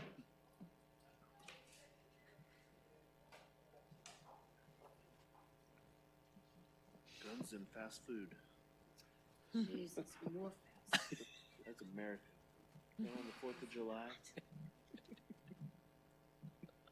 Well, I know that last time we said Steve is the one that always has the fast food, and his Well, name's on here, but he's not here. Yeah, yeah. And sign, I think we're doing a sign package without him. I don't know if we could do that. We let our staff go on vacation, so filling in for Steve. Thank you. As was stated, this is a request for use permit to allow for the development of a salad and go restaurant. The proposed location is south of Van Buren Street and east of Estrella Parkway, on the vacant property that's located between the Sonic and the Dunkin' Donuts, if you're familiar with the area. The property is zoned for the Centera Crossing PAD, and it includes a mix of commercial and is adjacent to multifamily, which is a single-family rental type product. A drive-through restaurant does require a use permit, which is why we are before you tonight.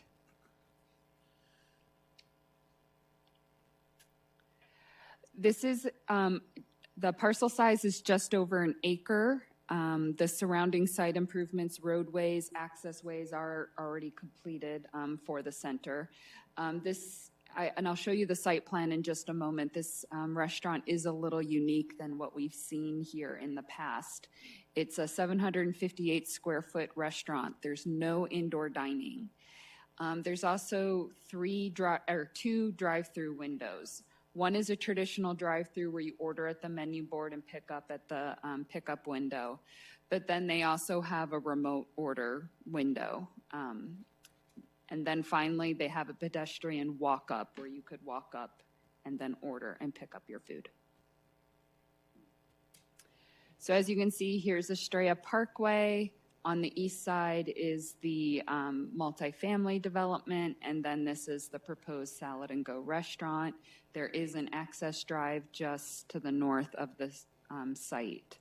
And so there are two lanes that after the order pickup windows are located here. So after you order at the menu board, then they combine to a single lane where you pick up your order at the restaurant.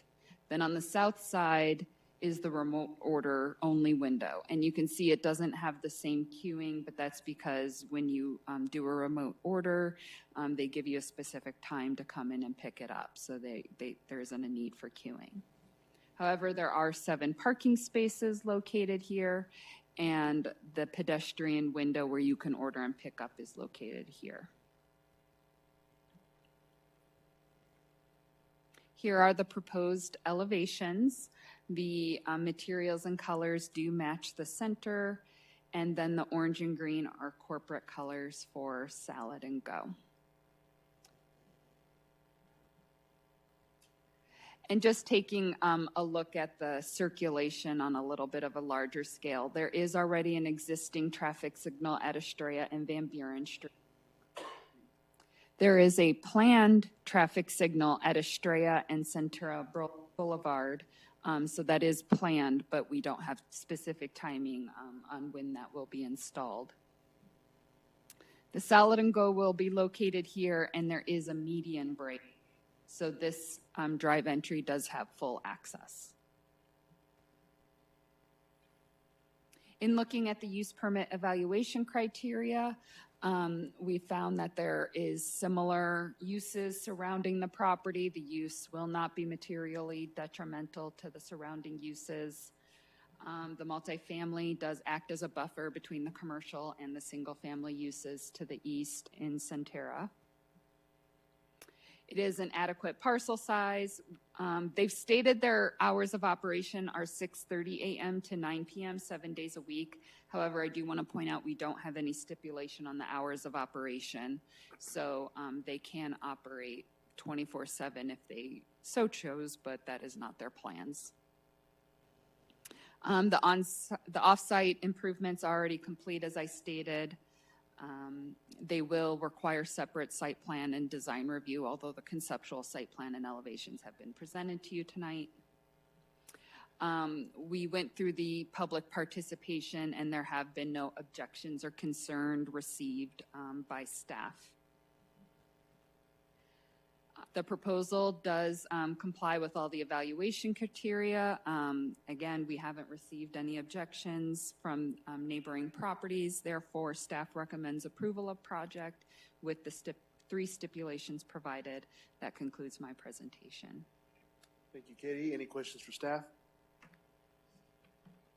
Commissioner Maloney. Katie, how many parking spaces did you say there was?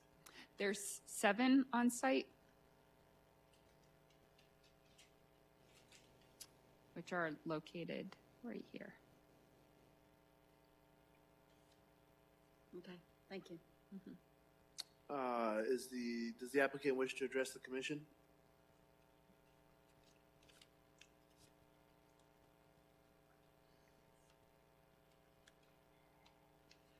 Hey, good evening, sir, and member of the commission.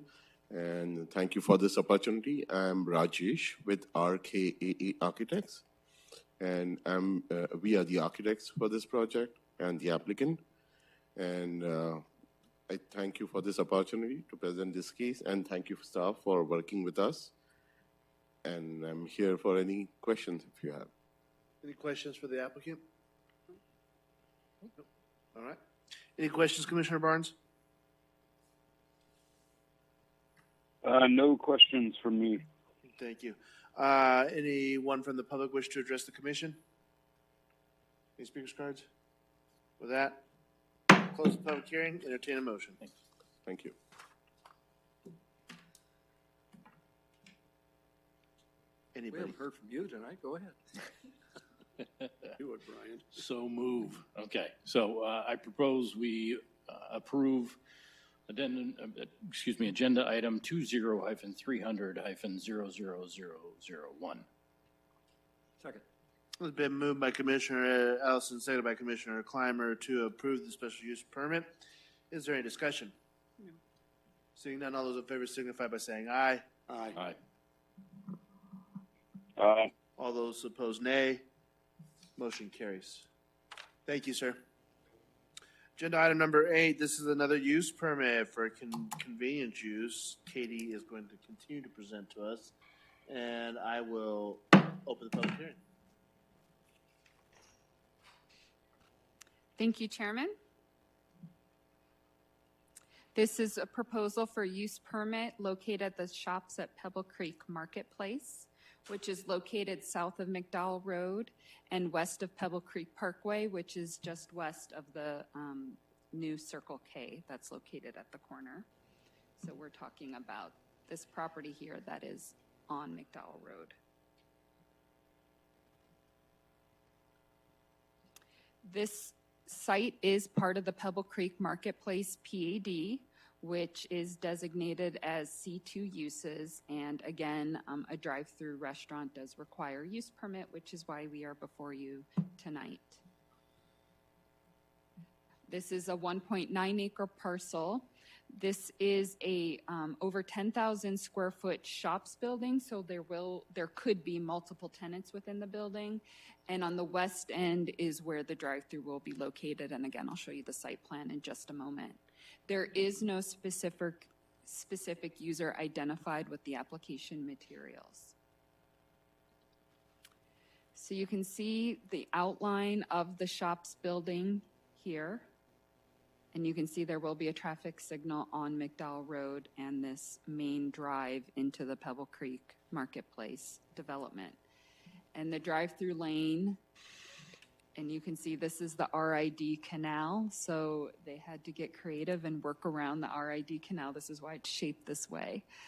So the drive-through lane comes in and then wraps around to pick up here. It does, the proposed drive-through has been reviewed by our traffic. They did submit a traffic study. It meets all of our queuing requirements and all of our traffic requirements, even though it is a unique design.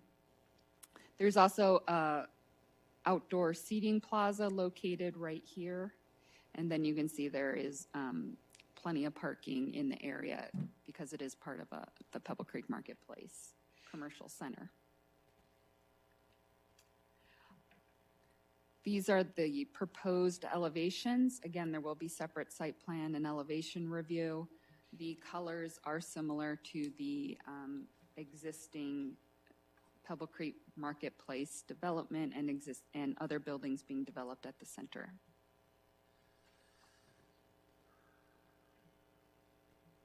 Again, the subject property and the surrounding uses are intended for commercial uses.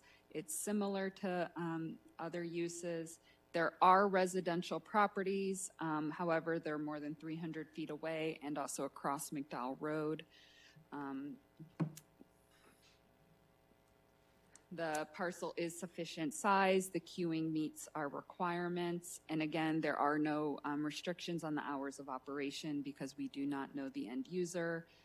However, staff was not concerned about needing to limit the hours of operation. The off-site improvements are complete. And again, as I stated, they did provide conceptual site plan and design review, but that will be finalized in a separate process.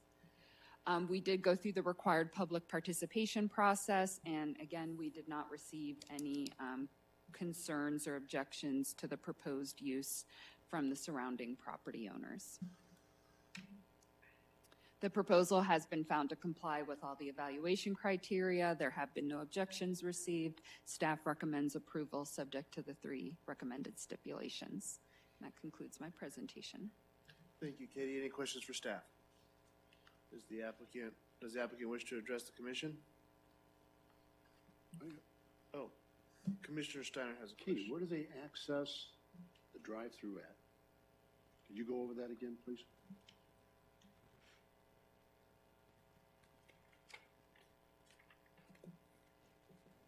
Thank you. So they would either from somewhere else in the center or from this main drive into the center off of McDowell Road, they would come in here and maneuver through the parking lot. But this is the entrance to the drive through here. And then this is the queuing and stacking. And then the pickup window is located here. And then they would exit. You wish to address the commission? Yes, John Dorsett, WM Grace, 1651 East Montebello, Phoenix, Arizona. We do have a signed lease for the user for the drive-through space now, and that's really the only extra information that we have. It's called Twisted Sugar, and it's a dessert place, and so. And then we have a few of the other leases signed. There's a juice and a feet store and a spa. And so. Perfect. Any questions for the applicant? Thank you. Thank you. Are there any speakers cards? Anyone for the public wish to address the commission? Perfect. With that, I'll close the public hearing and entertain a motion. Mr. Chairman, I move that we accept 20300-00014. Second. Been moved by Commissioner Steiner, seconded by Commissioner Clymer to approve the convenience use permit. Is there any discussion? Seeing none, all those in favor signify by saying aye. Aye. Aye. All those opposed, nay. Motion carries. Thank you. Remember, we already did agenda item number 9 earlier on the quick trip, and so that will take us to agenda item number 10, which is the comprehensive sign package for Goodyear Civic Square.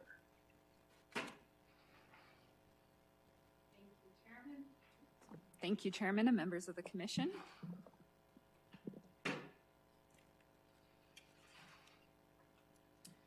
So as a reminder, the Civic Square includes the entire property that is south of Monte Vista Road, north of McDowell Road, and then between the Bullard Wash and 150th Drive.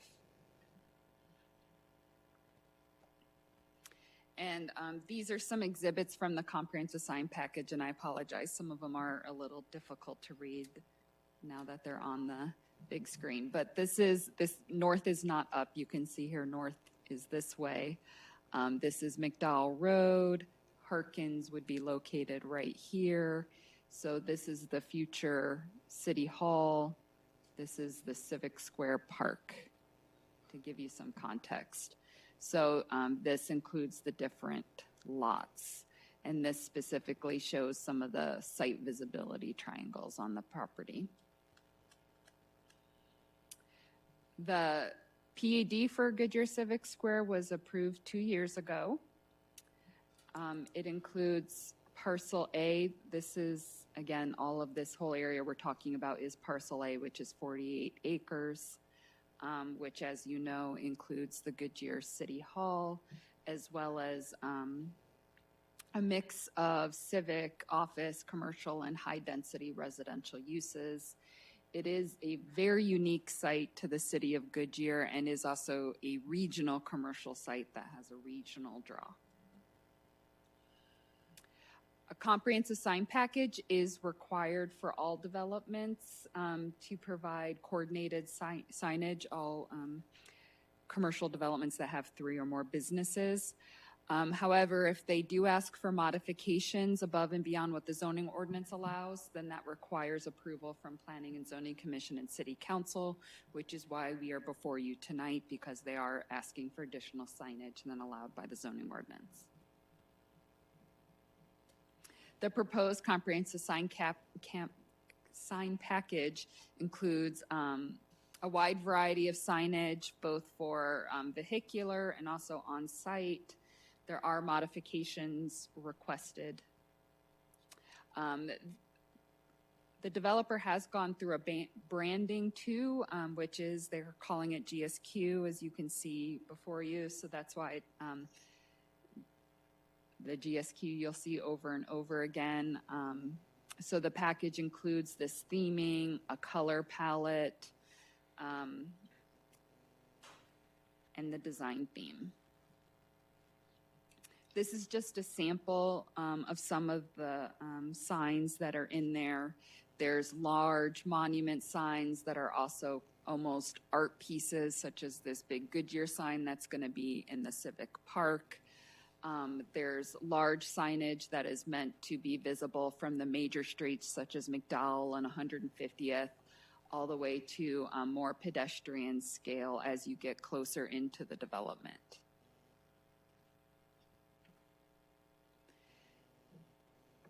And this is the plan for the location of all the different signages, and you could match up the colors to the different signs. You can see here this kind of purpley blue color, this A. These are freestanding monument signs, and I do want to point out that there are a significant number of the freestanding monument signs that we, compared to other commercial centers of this size. And then you can see the other wayfinding signs, which are green, are meant to, as you get into the center, you can find the wayfinding signs. And then again, there's a whole hierarchy of signage, and as you can see, here's examples of some of the other. There's digital directories, so as you're walking through, you can use the digital directory to find your way through with signage. This is a park sign, event signage, council meeting signage, how to find the parking. Again, it's really designed as kind of a downtown urban campus type of place. And then there's also standards for the building and wall signage, including, what we call the Scrabble tiles that are on the City Hall building, parking signage, and then signage for the private office buildings. So the staff report includes all the requested modifications. I'm not going to go through each of these. Again, I just want to be clear and transparent, though, that there are deviations requested. There's a significant number of monument signs being proposed on the site. However, in evaluating, based on the criteria that the zoning ordinance gives staff to evaluate these, this is a unique place. This is a planned urban campus. It's dense. The buildings are close to the street. It is true mixed use, both vertical and horizontal mixed use. The signs are serving purposes of wayfinding for both cars and pedestrians. And the purpose of the comprehensive sign package is it's creating a whole comprehensive design and hierarchy of signage so that they all work together. So although there's a large number of signs, they conform, and there's a design theme so that it hopefully won't look like a messy mishmash, but there's actually uniformity to the design of the signs, the height and size of the signs. So it's very well planned. So staff has found that the request does meet this evaluation criteria, and although the request is significant, it's appropriate and it's acceptable. It's a unique place, and staff recommends approval, subject to the 4 stipulations provided in the staff report. That concludes my presentation, and I'd be happy to answer any questions. Thank you, Katie. Any questions for staff? I just have a comment. Please, Commissioner Moore. You know, the other day I was driving down, I can't remember what street it was, but it was no parking, no parking. I mean, the signage was, I said to myself, if you don't understand that you shouldn't be parking your car there, you don't deserve a license. You know, it's like it's overkill. And I think that there's a happy medium where you direct people, but you don't hammer them. You know, it gets to the point where it's just a pet peeve. Just saying. This wasn't in Goodyear, was it? Surely it was in another neighboring town. No, it was in Goodyear. Okay. It was like, really? You think you're supposed to park there? Seriously? Never mind. It's just me.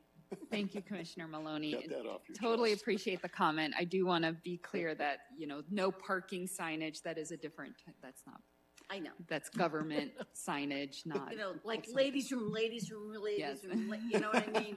That's just, you get my drift. Any other questions or comments? No. And I guess the city's the applicant, right? So Yes, it's the, Ryan, oh. Right, I think Ryan Companies is here. if you want to address this, I mean, it's up to you. I don't, unless there's any questions for the applicant. No. No. Commissioner Barnes, any questions? No questions. It's going to bed. None of the signage can look like palm trees. Mhm. This is not a public hearing, right? Nope. That is Okay, correct. perfect. Good, I didn't even open. No speakers cards, no emails, no nothing, nobody from the public. Great work. I'll take a motion. Mr. Chairman, I motion that we approve number 21-630-000002. Second. Been moved by Commissioner Maloney, seconded by Commissioner Steiner to approve the comprehensive sign package for Goodyear Civic Square. Is there any discussion? Discussion seeing none. All those in favor signify by saying aye. Aye.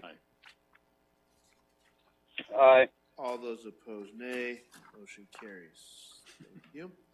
And staff communication. Katie. Thank you. I do not have communications, and I apologize. I don't have prepared what happened to the last set of items at the city council meeting. I was preparing for my presentations and We'll forgive you. did not do that. So. Yes, we'll forgive you. Just this once, though. Any final comments? None? Great. Next planning and zoning commission meeting will be held on August 11th, 2021 at 6 p.m. at the Goodyear Municipal Court and Council Chambers.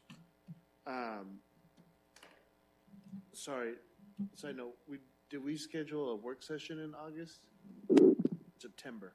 No, it would have been for, I believe, September 11th at 4 p.m., but I have to double check that. But Okay, it is, no it worries. is I thought there was, for some reason, I thought it was like right before that, but it's That not. hasn't been confirmed yet? Perfect. All right, cool. There being no further business to discuss, this meeting is adjourned.